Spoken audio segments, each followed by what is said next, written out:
Hello everyone, मैं doctor ईशू Bharat homeopathy से।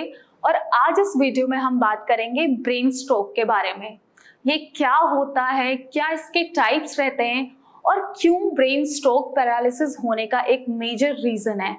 इन सभी चीज़ों के बारे में आज हम इस वीडियो में बात करेंगे।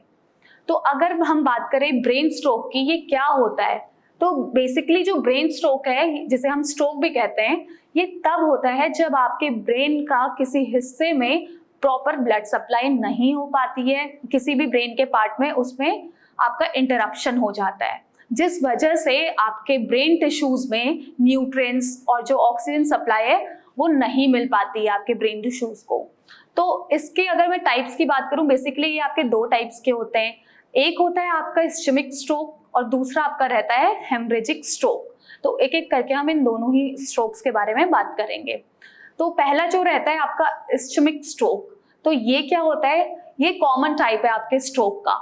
इस्केमिक स्ट्रोक आपका तब होता है जब आपको ब्रेन में, आपके जो ब्रेन में ब्लड सप्लाई करने वाली आर्टरीज होती हैं उनमें ब्लॉकेज आ जाता है, उनमें रुकावट आ जाती है, जिस वजह से आपके ब्रेन टिश्यूज को जो ऑक्सीजन सप्लाई है, न्यूट्रिएंट्स हैं, वो नहीं मिल पाते हैं properly, and within minutes ही आपकी जो ब्रेन सेल्स है वो डेड होने लग जाती है। तो इसके जो रीजन रहता है होने का इस्केमिक स्ट्रोक का, बेसिकली या तो ये ब्लड क्लॉट की वजह से हो सकता है या फिर ये आर्टरीज की नैरोइंग, जिसे हम एथेरोस्क्लेरोसिस कहते हैं, उसके कारण भी हो सकता है। और इसकी वजह से जो भी वो पार्ट्स आपके जो आपके अफेक्टेड एरिया है ब्रेन का उससे कनेक्टेड रहते हैं, आपका ब्रेन का जो अफेक्टेड एरिया हो गया अगर वो उस पार्ट को कंट्रोल कर रहा है तो वहां पे आपको पैरालिसिस देखने को मिलता है। सेकंड जो आपका रहता है हेमरेजिक स्ट्रोक। तो हेमरेजिक स्ट्रोक आपका क्या होता है, ये आपका तब होता है जब आपके ब्रेन में जो ब्लड वेसल्स हैं उनमें आपको ब्लड लीकेज देखने को मिलता है, या फिर आपकी जो ब्लड वेसल्स है वो फट जाती हैं, तो इस वजह से आपको हेमरेजिक स्ट्रोक देखने को मिलता है।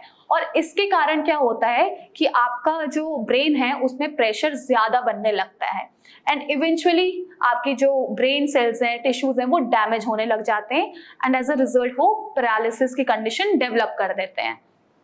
तो ये तो था ब्रेन स्ट्रोक के बारे में और क्या इसके टाइप्स रहते हैं। अब हम बात करेंगे कि क्यों पैरालिसिस का एक मेजर रीजन आपका ब्रेन स्ट्रोक रहता है।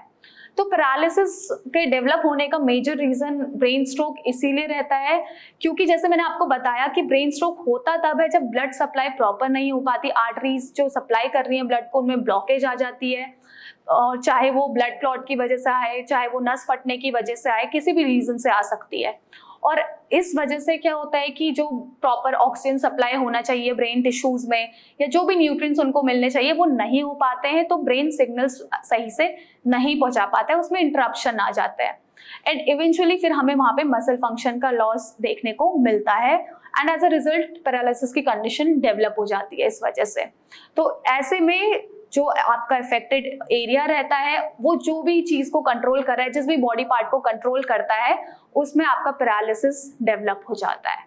तो स्ट्रोक के बाद पैरालिसिस डेवलप होने का जो सिवियरिटी रहती है वो डिपेंड करती है कि कौन से एरिया जो है वो अफेक्टेड हुआ है और जो डैमेज है वो कितना सीवियर है। इन दोनों चीजों पे वो चीज आपके डिपेंड करती है।